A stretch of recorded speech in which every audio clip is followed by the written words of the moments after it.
Hmm. Bonjour, c'est Angèle. Bienvenue pour cette actuelle news du 26 mai 2024. J'espère que tout va bien pour vous et que vous passez un bon week-end.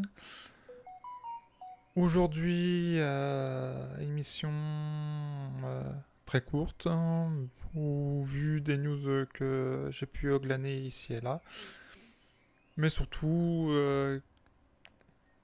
une news qui m'a bien fait plaisir et je suis obligé de commencer par là.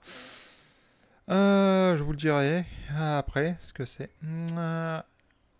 Et bah si vous êtes sur Twitch, bah merci de me regarder, merci de vous abonner à ma chaîne. Si vous venez de YouTube, pareillement, merci à toutes les personnes qui me regardent. Merci de vous abonner, d'en faire la pub si possible autour de vous. De commenter, de laisser un pouce, de mettre la cloche, de vous abonner aussi. Voilà, faites tous les trucs que YouTube aime pour que je puisse peut-être un jour espérer en vivre. Voilà, et continuer ce format-là. Donc je vous remercierai jamais assez pour tous les commentaires que vous me laissez, pour m'améliorer. Merci beaucoup. Maintenant, nous allons commencer cette actuelle news en sachant que, désolé, en sachant que logiquement, désolé, en sachant que logiquement, je mets toujours les news comme vous avez vu, anime et tech à la fin de mon émission. Mais pour la première news qu'on va traiter ici, la news m'a fait tellement plaisir que je suis obligé de le mettre en premier. Ça va être une exception dans mon émission, mais vu que c'est quelque chose que j'aime énormément, je suis obligé de vous le parler en premier, de le mettre en premier. Donc voilà, donc nous sommes pas partis pas pour la première news, en espérant que ça vous... Voilà, je pense que... Voilà l'image. Est-ce que j'ai besoin d'en dire? Oui, parce que c'est une news quand même. Le manga donc de Shihiro Masamune, Ghost in the Shell, son comics va être adapté en anime en 2026. Oui, le comics donc de Masamune va être enfin adapté. Logiquement, on avait eu uniquement soit des films d'animation, un film live action avec Charlize Theron si je me souviens bien, ou une série animée en deux parties si je me trompe pas. Là, c'est carrément l'adaptation du comics comme beaucoup l'ont connu. Et donc, ce sera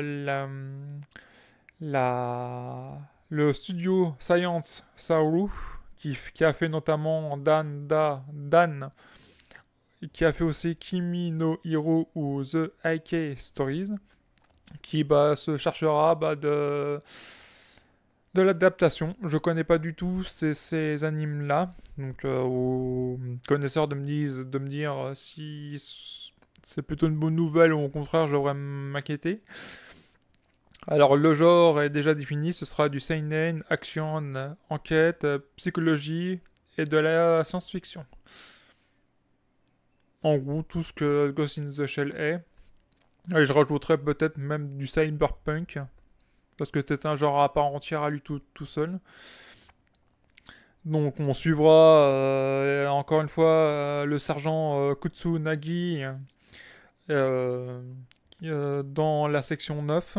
Donc on imaginera qu'il y aura une péripétie grandiloquente. Et, euh, et j'aimerais... Enfin grandiloquente. Grandiose plutôt, je devrais dire. Et centrée sur la réflexion de l'humanité, qu'est-ce que c'est de vivre et autres, qui sont des thèmes franchement très forts à ce comics là. Oui, ça fait bizarre de parler d'une œuvre japonaise en tant que comics, mais les Ghost in the Shell est un comics à la base. Le format, le fait que ce soit entièrement colorisé, c'est du comics. C'est pas un manga. Donc, donc ils disent manga, mais non, c'est un comics. Hein. Ouais, un comics japonais. Voilà. Du moins dans mon humble avis, on va dire. Et je suis très heureuse d'enfin voir ce comics enfin adapté. Il était absolument grandiose. Et tout ce que j'ai pu lire, notamment à Fnac ou Virgin Megastore, pour ceux qui se souviennent de ce magasin-là, ça m'a complètement, à chaque fois, mis à 7 lieues de notre planète, tellement que j'ai aimé l'histoire, les personnages, le dessin. Bon, après, j'étais dans un certain âge où je ne comprenais pas tout, mais ça m'a énormément plu. Donc, j'ai hâte, franchement, je suis impatient. Mais bon, après 2026, au mieux, on a un an et demi à attendre, à peu près. Ouais, on a 2 ans, ou alors au pire, on a un peu plus, quoi, un peu plus de 2 ans d'attendre. Ça va être long. Mais je croise les doigts pour que l'adaptation soit une masterclass absolument folle, à l'instar d'un Kimetsu no Yaiba ou un Shingeki no Kyojin. J'espère avoir vraiment une qualité mais absolument folle quoi. C'est une série qui même mérite et je l'attends de pied ferme. Donc je voulais absolument vous le caser dès le début. Je suis absolument dès que j'ai vu cette news, j'ai eu des étoiles dans les yeux. J'ai fait oula, vivement que ça arrive, vivement. Ensuite là, le prochain, c'est alors j'aimerais beaucoup un jour toucher au jeu.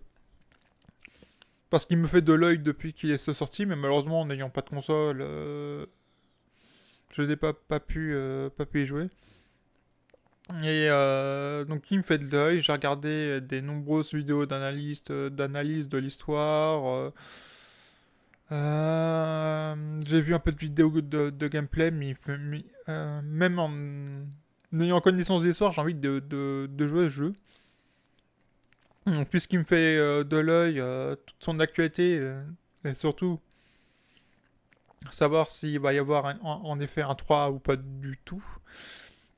Donc nous allons parler bien sûr de Last of Us, ou plus particulièrement de son créateur Neil Druckmann, qui apparemment est chafouin parce que Sony aurait modifié ses propos au sujet du prochain jeu. Certains internautes et éditeurs et créateurs de jeux n'ont pas été contentes et qui ont dit que la prétention du créateur de vouloir redéfinir la perception du grand public vis-à-vis des jeux vidéo, ça n'a pas plu, quoi. C'est-à-dire, c'est ce que fait tous les jeux à chaque fois. Cyberpunk a redéfini, par exemple, même avec ses défauts, il a redéfini ce que c'était un grand RPG. Elden Ring, pareil. Donc non, mais visiblement, c'est pas ce qu'il aurait dit. Ça aurait été des morceaux de son interview sortis de son contexte et tout. Et c'est ce qu'il aurait dit lors je pense, d'une interview. Il a dit exactement, ce n'est pas tout à fait ce que j'ai dit. En assemblant mes réponses décousues lors de ma récente interview avec Sony, certains de mes mots, le contexte et l'intention ont malheureusement été perdus. Et donc vous pouvez...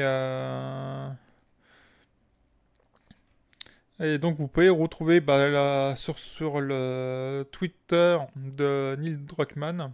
Donc vous faites Neil trait du bas Druckmann. Et vous allez trouver son compte facilement. Et là, vous avez toute le. Je pense que vous pouvez mettre la traduction automatique si vous vous n'êtes pas familier avec l'anglais et voir ce qu'elle a dit, mais en gros, non, c'est pas ce qu'il a dit. Il évoque plutôt un changement dans la perception du jeu vidéo par le grand public, notamment par les séries. Et c'est vrai que que le grand public commence à connaître de plus en plus le jeu vidéo grâce aux séries qu'on leur propose via Netflix, HBO, Amazon Prime. Et, euh, et ça permet au grand public de découvrir les licences. On a vu récemment avec Fallout, la série qui a fait décoller les ventes parce que les gens ont découvert un univers. The Last of Us, c'est pareil, dès que la saison 2 va sortir, ça va faire un énorme buzz et ça va propulser sûrement les ventes de Last of Us, aussi bien console que PC, et faire découvrir à plus de gens la licence. Donc oui, maintenant il y a un intérêt à ce que les jeux vidéo sortent des consoles ou PC et se proposent en série pour faire découvrir au monde leur univers. Donc je vois bien moi des jeux même un peu plus niche que ça, genre Doom avoir sa série. Oui, il y a eu un film, mais une série Doom en expliquant le lore de Doom et en faisant surtout une adaptation vraiment réussie. Je sais qu'il y a le live action de Cyberpunk 2077 qui est en préparation. Donc on va voir. Et plusieurs séries, enfin plusieurs univers vidéoludiques. Je les attends de pied ferme. Franchement, oui, ce que dit ce monsieur est vrai, quoi. Ça va changer la perception dont les gens ont du jeu vidéo en montrant l'univers d'une autre manière, d'un autre cadre que l'interactivité d'une console ou d'un PC, puis finalement en proposant finalement plus de lore que de gameplay. Et voilà, ça met les jeux dans un meilleur jour pour certains publics, on va dire. Les news suivantes. Et on continue avec Last of Us, avec l'acteur Jeffrey Wright, qui reprend son rôle d'Isaac Dixon pour la saison 2 de Last of Us. Voilà, je voulais juste vous pas passer ça vite fait. Si vous aimez le personnage que Jeff Wright euh, euh, interprète, je suis désolé pour trouver le mot, interprète, et que vous désiriez le retrouver et que vous savez pas s'il a été sauvegardé ou pas du tout. C'est bien aussi que ceux qui prêtent leur voix puissent enfiler le rôle et puissent être devant la caméra plutôt que d'être habillé par de l'ordinateur, quoi. C'est... Ouais, donc on va assister à un shift, c'est-à-dire on passe d'avatar à acteur réel. C'est ce que c'est, hein. Il joue un rôle à travers un avatar en 3D, donc c'est ce que c'est. Et- Donc voilà, je voulais vous le passer. Et on va continuer avec Black Myth Wukong, qui est très attendu et qui nous a donné ce que va... Enfin, il nous tease ce que va proposer le jeu. Dès sa sortie, donc Day One, on aura du New Game Plus, des fins multiples, on aura plus de 160 ennemis différents, plus de 80 boss, et le jeu sera légèrement moins difficile qu'un Soulborn. Donc je sais qu'il y en a beaucoup que ça pourrait chafouiner et qu'ils attendent vraiment un successeur à Dark Souls 3 notamment. Donc plus difficile et tout, qui leur proposera du challenge. Mais pour l'instant, on est dans des jeux qui tentent d'avoir plutôt une difficulté un peu moindre. Voilà. Mais voilà, le jeu ça s'annonce avec tout ça, mais absolument génial. Il sortira le 20 août de cette année. Donc commencez à le précommander selon votre support. Moi je sens que oui, je vais le précommander ou pas. Parce que là, j'ai déjà Hellblade 2 qu'il faut que je joue. En juin, il va y avoir Elden Ring, The Shadows of Earthtree, enfin le DLC de Elden Ring. Et août, et sachant que ça, voilà, que je vais mettre un certain temps avant de le terminer lui. Voilà, je sais pas si j'aurai le temps, en sachant qu'il va y avoir autre chose aussi. Donc voilà, ça va. Ce sera génial. Mais apparemment, il est même désigné pour être le fameux Game of the Year. Faut voir. Faut voir à sa sortie ce qui va vraiment donner. Et est-ce qu'il a dans les tripes et dans le gameplay. Est-ce qu'il sera suffisamment bon pour ça, pour être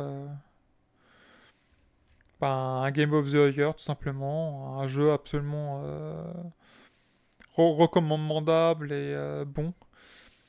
Et donc, comme je vous disais la dernière fois que j'en ai parlé, oui, je suis désolé d'avoir bafouillé. Ça vous incarnerez donc Sun Wukong, qui est le légendaire roi singe de la mythologie chinoise du roman du XVIe siècle, La pérégrination vers l'ouest de Wu Shingen. C'est ce que je voulais vous dire. C'est le roman qui a inspiré Dragon Ball. Donc ce n'est pas rien. Et donc bah, si vous voulez vous retrouvez un peu de son Son Goku dans ce Blacksmith Wukong, bah, allez-y. Je pense que ça va être l'éclate. Si vraiment... Enfin, je l'espère s'ils reprennent juste un tout petit peu de Dragon Ball là-dedans. Dans certaines phases de combat, dans certaines mêmes mécaniques et tout, ça peut être ça peut être très fun. Faut voir jusqu'à où vont avoir je dirais l'inspiration et voir. Parce que ça, pour moi, j'ai tout de suite pensé à Dragon Ball. Je me suis dit tiens, bah si, mais mettez aussi un peu de ça là-dedans qui finalement donnerait un jeu un peu plus fun. Surtout qu'on a des bâtons, si j'ai bien compris, qui sortent des oreilles. Allez, c'est le coton-tige que j'ai dans mon oreille qui se transforme en gros bâton. Oh. Ah bon? Bon, allez, news suivante, un peu plus de niche, je dirais.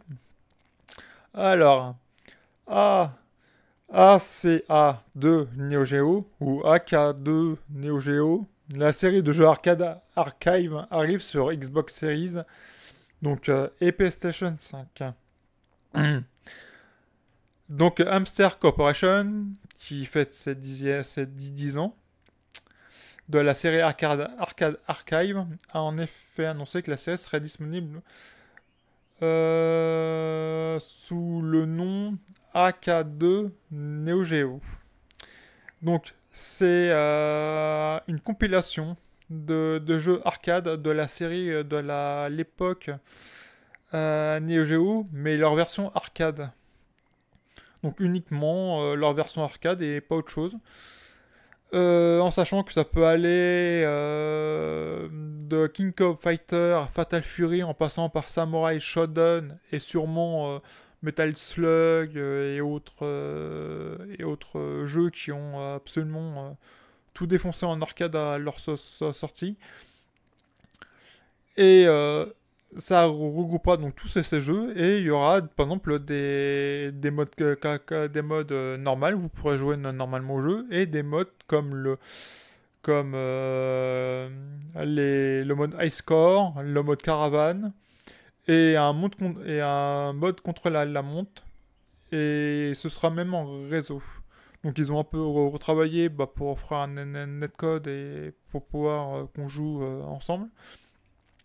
Donc avant c'était uniquement disponible sur PC si j'ai bien compris l'article. Et donc là il annonce finalement dans date de sortie été 2024. Voilà. Et donc, bah, ce sera finalement disponible sur tout. Et donc, il est actuellement sorti sur Xbox One, sur PlayStation 4, Nintendo Switch, PC, ainsi qu'Android et iOS, grâce à la série Arcade Archive. Donc voilà. En plus, le nom du studio m'a beaucoup fait rire. Hamster Corporation. Finalement, c'est pas les chats qui vont nous conquérir, ça va être les hamsters. Bizarre. J'ai trouvé ça mais absolument amusant, moi. Hamster Corporation. Ouais. Bon, je m'arrête là. Et en vous souhaitant bah, une excellente fin de week-end. Nous, soit on se retrouve là à 14h pour l'après-midi, jeu jusqu'à 17h. Soit bah, demain, midi 45, bah, pour l'actuelle news quotidienne. En vous souhaitant encore une fois bah, une excellente fin de week-end, un bon début de semaine et surtout bah, un bon courage pour la reprise au boulot. Pour ceux qui ont un week-end le week-end. Et je vous fais bah, plein de bisous. Je vous souhaite beaucoup. Je vous donne beaucoup d'ondes d'énergie et positive. Et plein d'amour. Au revoir à vous. Et bon week-end.